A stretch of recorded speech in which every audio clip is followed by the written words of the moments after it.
संकरण। संकरण का मतलब होता है, संकरण वह होता है जिसमें समान आकार के समान ऊर्जा के इलेक्ट्रॉन भाग लेते हैं, जो उतनी ऊर्जा में नए इलेक्ट्रॉन बनाते हैं। इसको निकालने का एक तरीका है। इसमें सबसे पहले इलेक्ट्रॉनिक विन्यास देखिए। इलेक्ट्रॉनिक विन्यास देखते हैं 1s2 2s2 और 2p2। कार्बन का इलेक्ट्रॉनिक विन्यास 1s2 2s2 और 2p2 है, जिसमें ये फर्स्ट कैप्चर कर जाते हैं, बाकी जो बाहरी इलेक्ट्रॉन रहते हैं, बाहरी इलेक्ट्रॉन को जोड़ के जाता है, जिससे इसका जो आंसर आता है उसको जो अष्टक के जो नियम है, अष्टक का जो नियम होता है उससे हम 8 से उस इलेक्ट्रॉन की संख्या को घटा देते हैं और जो आता है फिर उसके बाद उससे बनाए जाते हैं संख्या। फिर आता है फिर इसके आती कौन से कक्षक होते हैं, sp2 sp। इसमें एक सिग्मा बॉन्ड होता है और एक पाई बॉन्ड होता है। 2 सिग्मा 2 पाई, 2 पाई और 2 सिग्मा। इसमें sp2 इसमें 3 सिग्मा बॉन्डिंग होती है और एक पाई बॉन्ड होता है।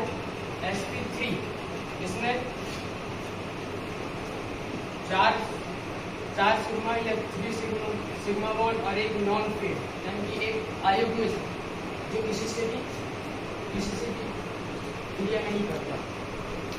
इसमें 2 सिग्मा और 2 अन्य जो किसी भी प्रकार से गुड वो नहीं करता, क्रिया नहीं करेगा। इसमें फिर होता है बैठ जाओ बेटा, जाओ। ठीक है, आगे कंटिन्यू करो। इसमें फिर इनकी एक लिस्ट होती है। इसमें 7 प्रकार होते हैं। sp ये 180 डिग्री का बनाता है, 180 डिग्री एंगल होता है इसमें, और ये लाइनिंग बनाता है, यानी कि एक प्रकार देखा 180 डिग्री। फिर आता है sp2 ये 120 डिग्री का बनाता है और ये होता है 120 डिग्री एंगल। फिर आता है sp3 ये 109 बनाता है। कई प्रतिकर्षण के कारण इसमें कई इलेक्ट्रॉन प्रतिकर्षण के कारण इसमें इसकी कमी हो जाती है, इसके कोण में कमी हो जाती है, जैसे 160 डिग्री और 105 डिग्री। Very good. और फिर आता है sp3 और d। इसमें 90 डिग्री का होता है sp3, ये याद आएगा। बस इतना ठीक है। अब ऐसा करो, sp3 का एग्जाम्पल CH4 समझा दो, या फिर जो बोर्ड पे लिखा है ना अपना वाटर, वो वाला समझा दो। लिख के बताओगे?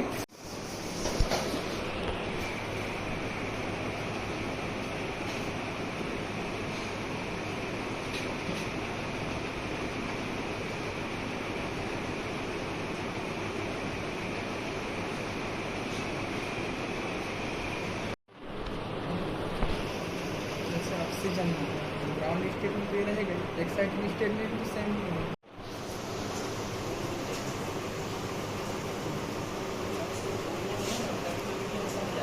हाँ, तो तुमको एक्सप्लेन भी तो करना है। पूरा लिखने के बाद एक्सप्लेन कर दोगे ना?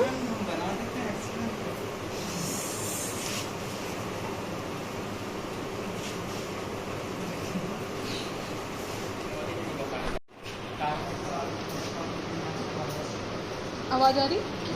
वॉल्यूम बढ़ाओ।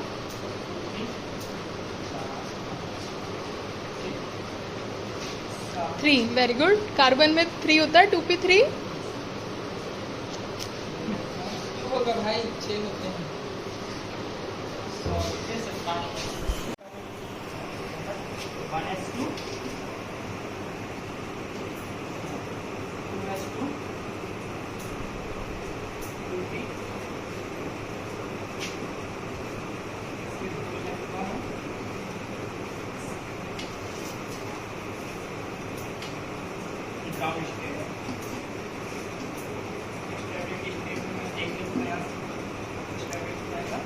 क्यों एक्साइटेड स्टेट की जरूरत क्यों पड़ रही हुई? आधे भरे अपूर्ण कक्षक चाहिए होते हैं संकरण होने के लिए। हाँ,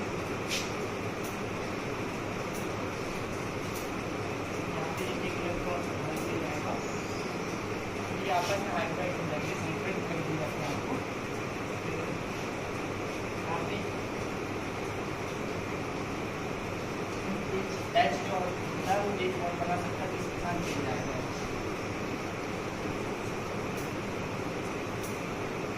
अब सबकी ऊर्जा और सबका आकार एक समान हो गया। तो संकरण में कौन कौन से कक्षकों ने भाग लिया है?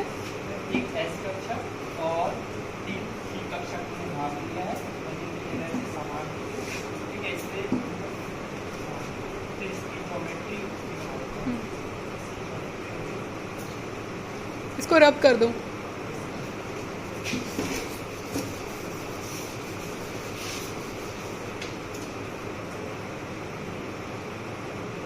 कार्बन की वैलेंस की होती है, जिसके इलेक्ट्रॉन सिग्नल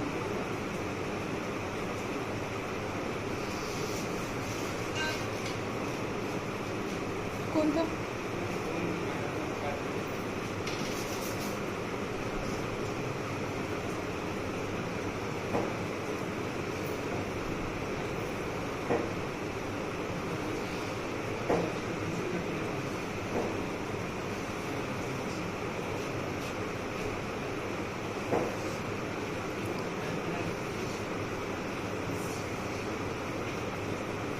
इलेक्ट्रॉन्स भी शो कर दो।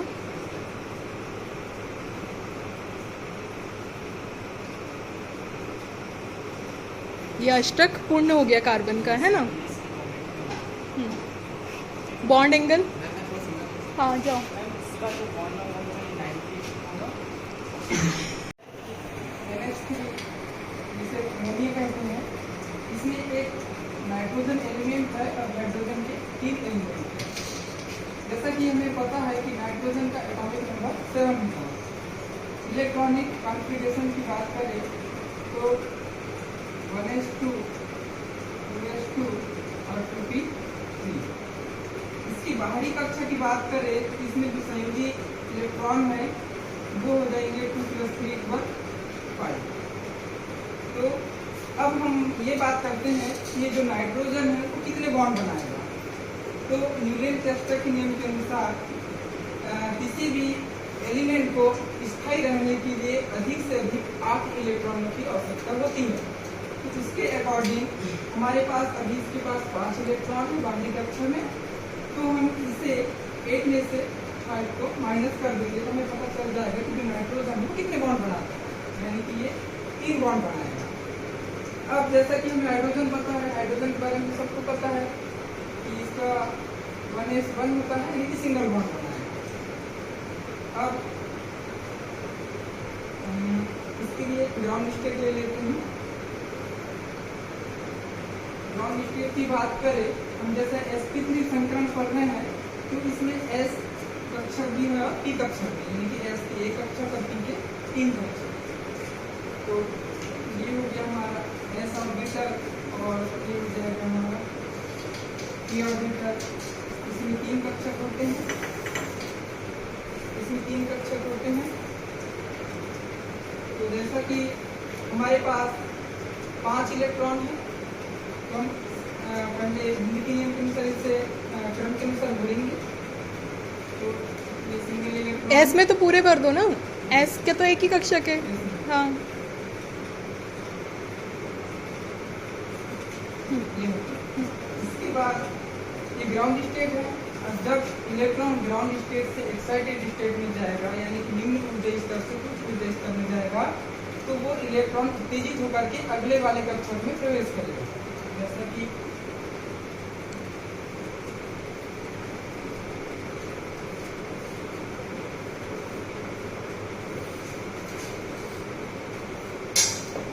कि इसमें सिंगल इलेक्ट्रॉन तो रहेंगे, इसमें भी सिंगल इलेक्ट्रॉन रहेंगे, इसमें भी सिंगल इलेक्ट्रॉन जैसे कि भरे हुए हैं। लेकिन ग्राउंड स्टेट से जब वो एक्साइटेड स्टेट में जाएगा तो एस ऑर्बिटल का जो एक इलेक्ट्रॉन है वो अपने कक्षा से मतलब हट करके पी ऑर्बिटल में चले जाएगा, वो इससे आकर के जुड़ जाएगा। अब इसकी संरचना के बारे में क्या था मैंने बताया था कि जो नाइट्रोजन है वो 3 बॉन्ड बनाएगा, दोनों बनाएगा। NH3 या 3 हाइड्रोजन है हमारे पास। जैसा कि हम पढ़ रहे हैं वैलेंस से इलेक्ट्रॉन पेयर रिपल्सन, यानी कि इलेक्ट्रॉनों का जो है वो प्रतिकर्षण, यानी कि हमको जो इलेक्ट्रॉन है यानी कि संरचना बनाते हुए उनको प्रतिकर्षित करना है, यानी कि दूर रखना है। इसलिए जो नाइट्रोजन है 3 बॉन्ड बनाएगा।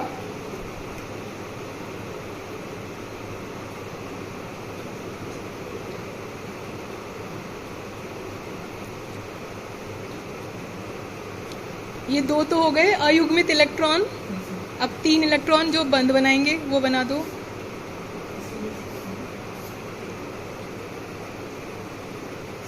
एक हाइड्रोजन हो गया, दूसरा हाइड्रोजन हो गया, ये तीसरा हाइड्रोजन। एक बंद में 2 इलेक्ट्रॉन होते हैं, इससे मालूम पड़ा एक बंद में 2 इलेक्ट्रॉन होते हैं। अब देखो आप न्यूटन के स्टर के नियम के अनुसार ये नाइट्रोजन के भी स्टर पूरे हैं और हाइड्रोजन के भी जो बॉन्ड बनाने की लेवल है वो भी सही। 2 4 6 और 2 8 हो गए। बंद कोण अब जैसा कि इसको हम जैसे इस सेट के आकार में दे बोले तो क्या बोलते हैं इसको? ऑर्बिटल डायग्राम बनाएं, कक्षीय चित्र बनाएं।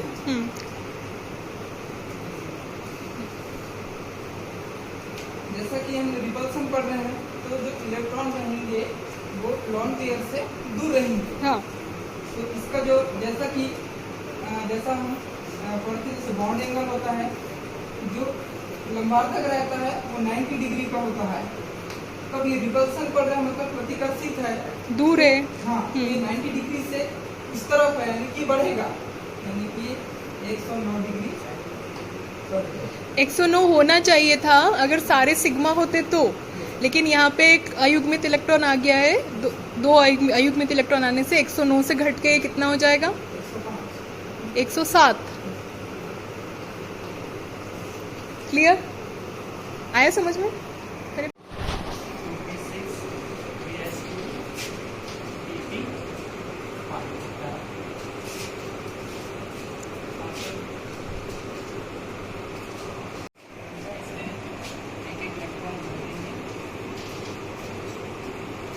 ये हुंड के अकॉर्डिंग भर रहे हैं हम, है ना? इससे क्या पता चल रहा है? देखो कैसे भारी कक्षक के इलेक्ट्रॉन, इसमें क्लोरीन में बताओ भारी कक्षक के इलेक्ट्रॉन कहाँ है रितेश? ये है बाहर।